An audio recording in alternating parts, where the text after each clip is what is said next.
하나님께서 하셨다, God did it, 하나님께서 하셨음을 고백할 수 있는 오늘 본문 성경 말씀과 여러분의 인생이 되기를 바랍니다. 여러분, 스포츠의 세계에서 베테랑의 존재는 매우 중요합니다.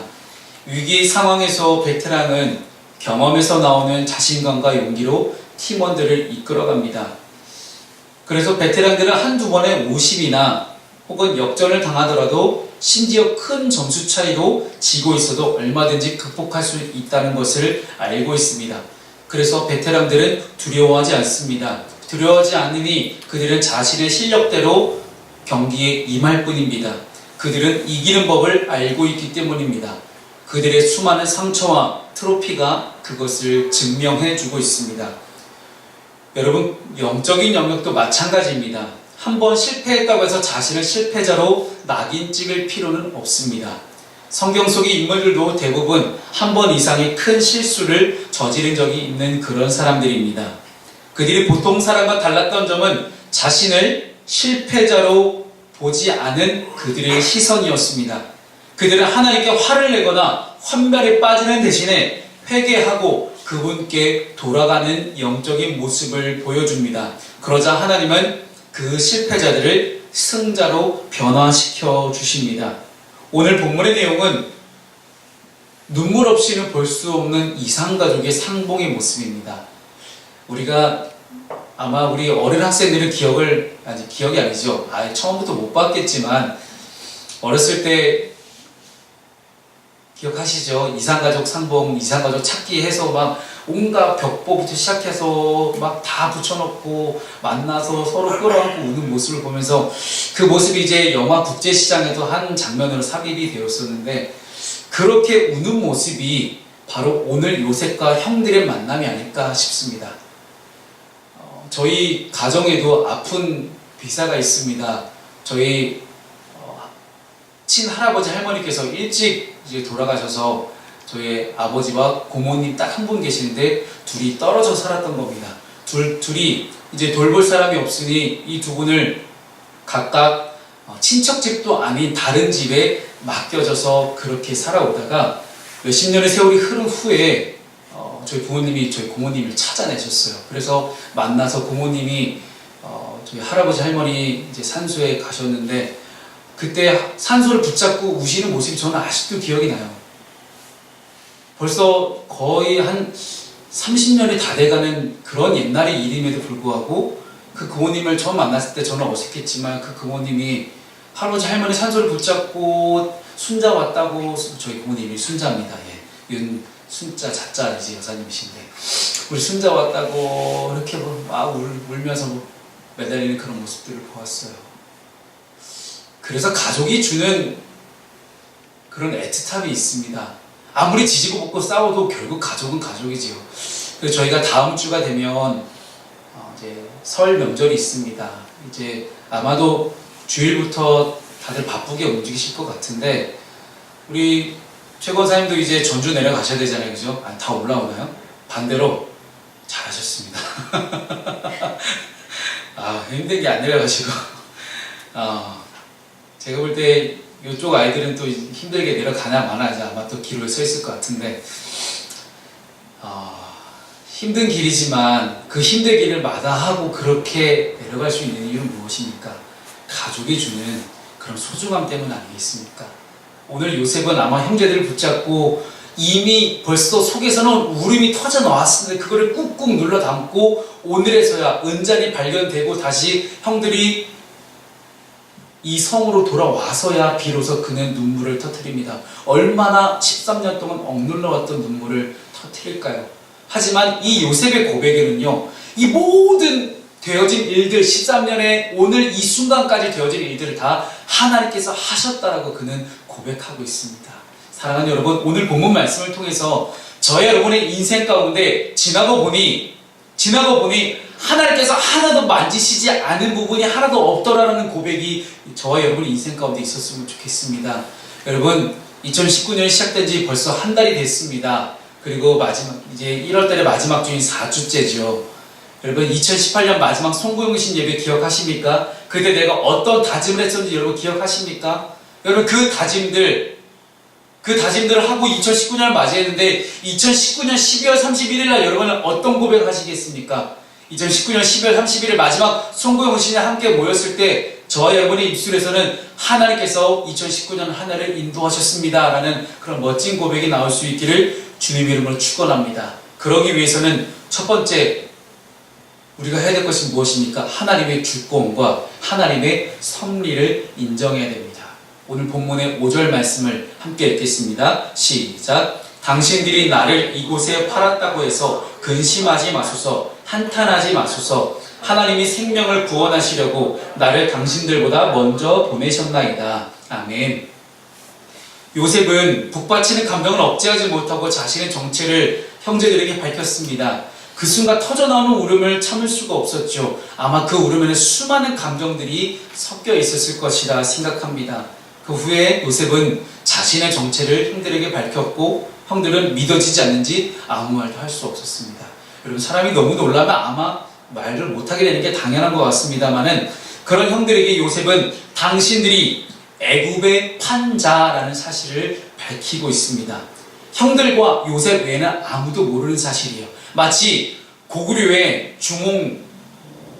고주몽 기억하시죠? 고주몽의 아들이었던 유리 왕자가 칼을 한 조각을 딱 들고 와서 아버지의 칼과 맞춰봤을 때 네가 정말 내 아들 유리가 맞구나 하는 그런 증표인 것처럼 그 세상 그 어느 누구는 모르는, 아버지 야곱도 모르는 오직 형들과 요셉만 알고 있는 이 유일한 사실, 당신들의 애굽의 판자라는 이 한 가지 사실을 가지고 서로를 형제로 확인을 하게 됩니다.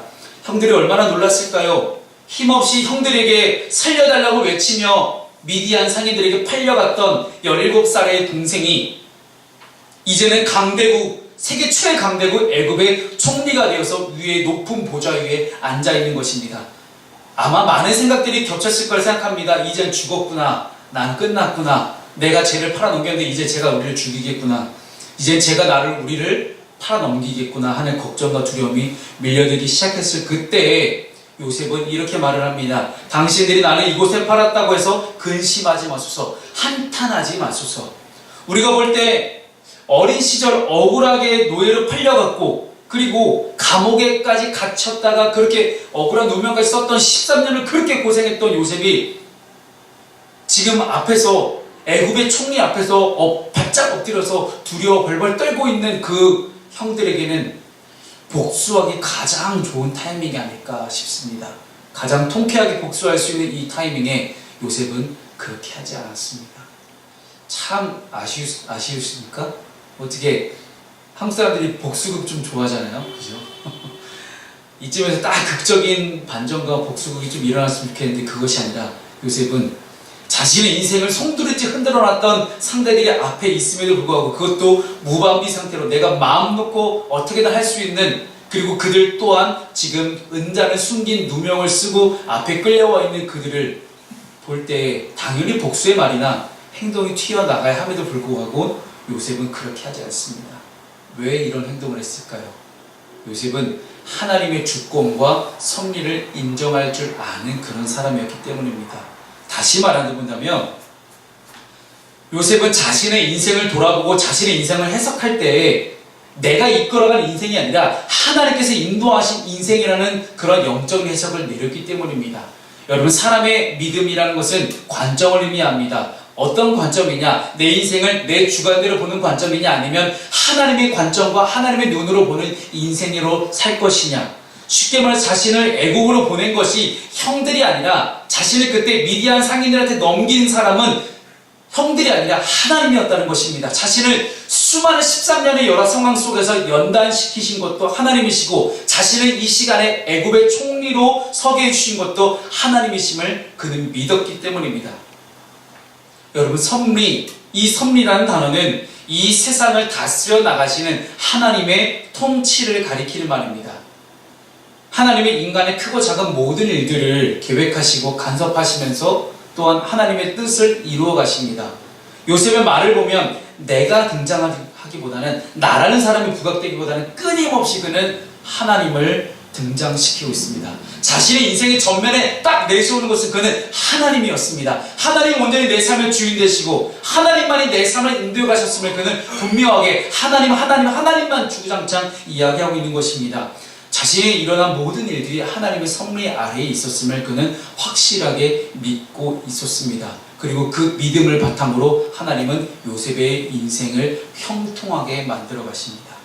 그래서 창세기에 나오는 요셉을 설명할 때마다 항상 앞에 여호와께서 요셉과 함께 하심으로 라는 수식어가 붙어 있습니다.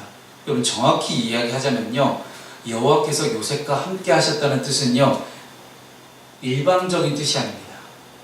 여호와께서 요셉과 함께 하셨다는 건요, 요셉이 하나님께 그만큼 붙어 있었다는 이야기예요. 요셉이 하나님께 그렇게 계속 붙어 있으니 하나님도 그 요셉을 함께 주셨다는 그런 이야기입니다. 하나님이 함께 하시는 사람의 특징은 하나님이 내 삶의 주어가 되어서 모든 주권이 하나님께 있음을 인정할 줄 아는 사람이 바로 하나님과 함께하는 사람입니다. 우리 인생에 일어난 일들이 다 우리 인간의 지식으로, 지각으로 이해가 되는 일들이었으면 좋겠지만 우리 인생에 일어나는 일들이 아무리 생각해도 이해되지 않는 일들이 일어납니다. 그럴 때 우리는 요셉처럼 내가 아니라 하나님의 주권과 하나님의 섭리를 믿어서 나의 해석이 아닌 하나님의 해석으로 살아갈 수 있는 저와 여러분 되시기를 주님의 이름으로 축원합니다.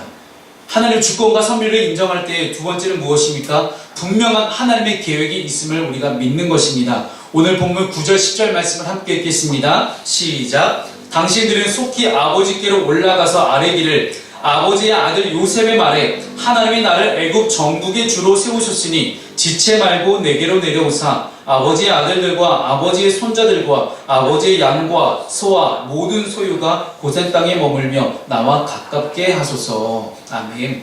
하나님은 요셉을 통해서 이스라엘 자손을 구원하시려는 그런 계획을 가지고 계셨습니다. 요셉은 자신의 형들의 어떤 내면의 악함으로 인해서 요셉은 종살이와 옥살이까지 그런 고통을 경험하게 됩니다. 하지만 하나님은 이 형들의 악함과 실수와 내면의 연약함까지도 사용하셔서 하나님의 사람 요셉을 애굽으로 먼저 보내십니다. 그리고 애굽왕 바로를 만나게 하셨고 그에게 인정받게 하십니다. 그렇게 하셔서 하나님은 애굽에 있는 모든 사람과 또한 가나안 땅에 있는 사람들과 그 주변에 있는 모든 국가의 사람들을 다 구원할 수 있는 계획을 세우신 것입니다.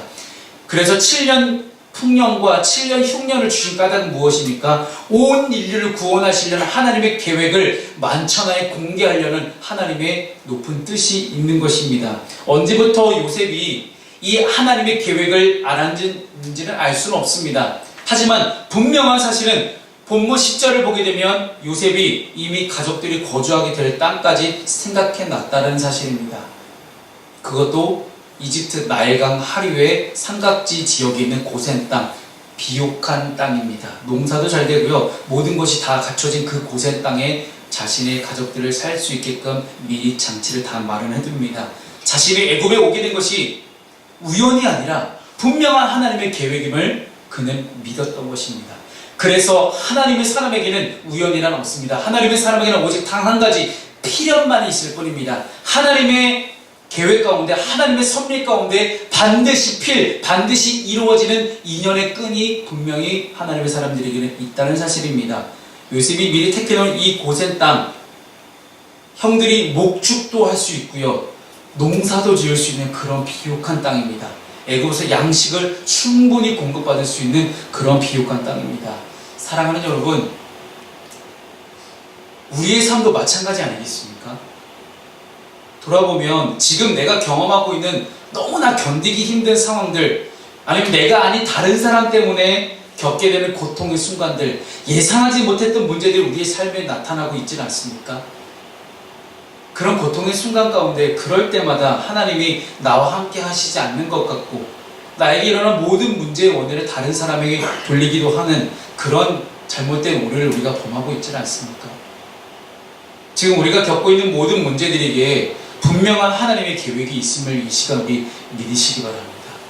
나에게 주어진 여러 가지 고통 또한 하나님의 계획 가운데 있음을, 사람의 실수와 사람의 연약함까지도 사용하시는 하나님께서 우리의 이 모든 인생을 통틀어서 하나님의 계획을 이루실 것들을 믿기를 바랍니다. 그래서 하나님의 계획하심을 믿고 주어진 상황 속에서 남 탓을 하기보다는 기대하며 기도하기를 주님의 이름으로 축복합니다. 요셉은 과연 그 13년의 세월을 어떻게 견뎠을까요? 여러분, 애굽에서 종살이, 감옥살이라는 게 13년 동안 그렇게 생활하는 게 결코 쉬웠을까요? 아마 절대 쉽지 않을 그런 인생들이었을 것입니다. 하지만 그 13년의 인생을 그는 돌아보면서 이 모든 것이 하나님께 달려있음을 그는 분명하게 믿었습니다. 그래서 그는 그렇게 고백합니다. 내 길을 더 잘 아시는 분께 자신의 인생을 맡겼다. 그래서 찬양사역자인 이제 청광은 목사님이라는 분이 이 요셉의 이야기를 가지고 그렇게 좀 찬양을 만드신 곡이 있어요. 근데 그 찬양의 가사가 그렇습니다. 여러 가지 어려운 순간 가운데서 내 길을 더 잘 아시는 분이 하나님이시다. 그러니 나는 인생을 하나님께 맡기겠다. 사랑하는 여러분, 우리가 아무리 우리의 인생을 잘한다 할지라도, 내 앞길을 아무리 잘 닦아놓는다 할지라도 그 걸음을 인도하시는 분은 오직 여호와 하나님이십니다. 우리가 여호와를 아는 지식이 가장 이 땅에서 최고의 지식이자 지혜의 명철이라는 사실을 기억하며 우리가 하나님께 모든 것들을 다 내어 맡길 수 있는 그런 믿음을 가질 수 있는 여러분 되었으면 좋겠습니다. 마지막으로 세 번째는 터널은 반드시 끝이 있다는 것입니다. 본문 6절 말씀을 함께 읽겠습니다. 시작. 이 땅에 2년 동안 흉년이 들었으나 아직 5년은 밭갈이도 못하고 추수도 못할지라. 아멘. 요셉은 자신의 정체를 형들에게 밝히면서 그동안 참았던 눈물을 쏟아내는데, 기나긴 정말 13년에 기다린 그런 시간이 지나고 드디어 열매를 거두는 시간이 오게 됩니다. 요셉이 지난 13년의 생활은 광야의 구덩이를 시작해서 미디안 상인들한테 끌려갔지요. 노예 생활을 했죠. 감옥의 죄수로 살아갔죠. 이 기나긴 터널을 지나왔습니다. 긴 세월을 그는 고통의 시간을 지나왔지만 그 시간을 버틸 수 있었던 까닭은 하나님이 함께 하신다는 분명한 믿음이 있었기 때문입니다. 여러분, 터널 끝에는 빛이 있습니다. 비가 온 후에는 무지개가 있고요. 오르막길이 있으면 내리막길이 있습니다. 힘들게 오르막길을 올라가도 바람을 맞으면서 내려갈 수 있는 내리막길이 있음을 우리는 알고 있습니다. 요셉은 자신의 고통의 시간 후에 희망의 내일이 올 것을 하나님과 함께함으로 알고 있었습니다. 그래서 그는 7년 흉년의 시간이 2년 차인 지금 이 시간부터 앞으로 5년의 흉년이 남아있음을 말하고 있습니다. 그리고 그 5년의 흉년도 계속되지 않을 것임을 선포하면서 가족들을 고센 땅으로 맞아들일 준비를 합니다. 이미 요셉은 알고 있었습니다. 하나님께서 딱 흉년을 7년 동안만 주실 것을 알고 있었습니다. 이미 요셉의 눈은요, 지금 당장 흉년의 시기를 보내고 있는 어려움과 고통의 시간에 어떤 자신의 관점을 눈을 맞추고 있는 것이 아니라 요셉은 5년의 흉년 이후를 그는 바라보고 있습니다. 그리고 그는 마지막에 이제 우리가 창세기 뒷부분을 보게 되면 함께 나오겠지만, 요셉은 마지막 유언으로 자신의 시체를, 유해를 이집트 땅이 아니라 이집트 땅에서 나갈 때 자신의 본향으로, 가나안 땅으로 데리고 가줄 것을 말하고 있습니다. 유언까지도 그는 그렇게 하는 것을 보았을 때 요셉은 하나님의 사람, 비전의 사람, 꿈꾸는 사람이었습니다. 여러분, 하나님의 사람, 비전의 사람, 꿈꾸는 사람이 보는 눈은 이런 눈입니다. 하나님께서 하나님의 때에, 하나님의 방법으로, 하나님의 사람을 통해 반드시 회복시키실 것들을 바라보고 믿는 믿음, 이것이 바로 하나님의 사람, 비전의 사람, 꿈꾸는 사람이 보는 눈인 것입니다.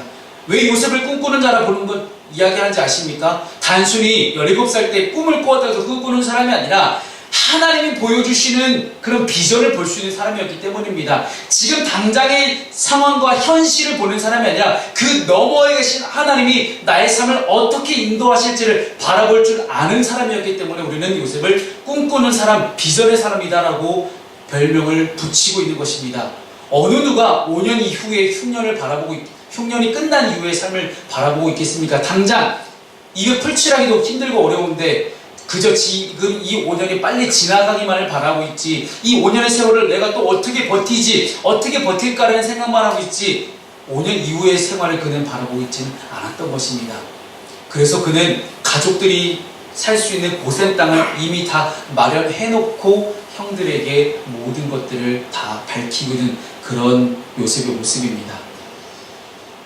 이제는 하나님과 사람 앞에서 자신의 정체를 다 밝히며 형들을 맞이했던 요셉처럼 우리도 주님께서 다시 오시는 날, 주님의 목을 끌어안고 기쁨의 눈물을 흘리게 될 날이 반드시 올 것입니다. 우리 인생은 이 땅을 살아가는 동안 비록 어렵고 힘든 긴 고통의 터널을 지날지는 모르겠지만 우리의 인생은 오직 주님의 목을 끌어안고 함께 눈물을 흘릴 만한 그 날을 위한 인내의 시간과 과정일 뿐입니다. 때때로 우리에게 일어난 수많은 일들이 왜 일어나는지 알 수 없는 채 그저 우리는 고통의 순간 가운데만 있습니다. 참 어려운 부분이요, 목사로서 고통의 순간에 있는 분들을 신방하고 그들에게 대화를 하고 그들을 위해서 기도해 주는 것이 참 힘들고 어렵습니다. 그 만만치 않은 상황들이 느껴지기 때문에 참 어렵습니다. 안개가 가득한 어둠 속을 걷는 기분인 것 같은 그들의 인생을 보면서 한 걸음 한 걸음 내딛기도 힘든 그들의 모습을 보면서 그저 심리학적으로 아니면 상담학적으로 그저 어떻게 어줍지 않게 위로하기보다는 함께 안아주고 함께 울어줄 수 있는 그런 목사가 좀 되고 싶어서 그렇게 막 어줍지 않게 상담을 잘 안 합니다만은 단 한 가지만은 꼭 이야기를 해줍니다. 포기하지 말자. 절망에 빠지지 말자. 포기하는 순간 끝이다. 이미 우리는 하나님께서 예배해 주신 더 놀랍고 신비한 인생들이 펼쳐져 있다. 이미 우리는 하나님께서 예배해 주신 하나님의 나라가 있다. 그 하나님의 나라를 사모하면서 지금 이 자리에 보내신 하나님의 뜻을 묻고 그 현장에서 하루하루 하나님의 사람으로 살아가는 것이 더 중요하지 않겠나라는 그러한 위로의 말씀을 건넵니다. 그래서 출애굽기 23장 20절 말씀이 우리에게 큰 위로가 됩니다. 함께 우리 읽어보겠습니다. 시작. 내가 사자를 내 앞서 보내어 길에서 너를 보호하여 너를 내가 예비한 곳에 이르게 하리니. 아멘. 이 애굽을 탈출하고 광야를 떠도는 수많은 이스라엘 백성들에게 하나님이 주시는 평안의 위로의 말씀입니다. 사랑하는 여러분, 지금 어둠 가운데 계십니까? 여러분의 앞길의 인생이 도대체 잘 모르시겠습니까? 출애굽기 23장 20절 말씀을 붙드시고 하나님이 내 모든 인생길에 예비한 곳이 있음을 분명하게 기억하고 나아갈 수 있는 하나님의 분명한 뜻과 계획이 있음을, 하나님의 주권과 섭리를 인정할 수 있는 믿음이 있기를 주님의 이름으로 축원합니다. 기도하겠습니다.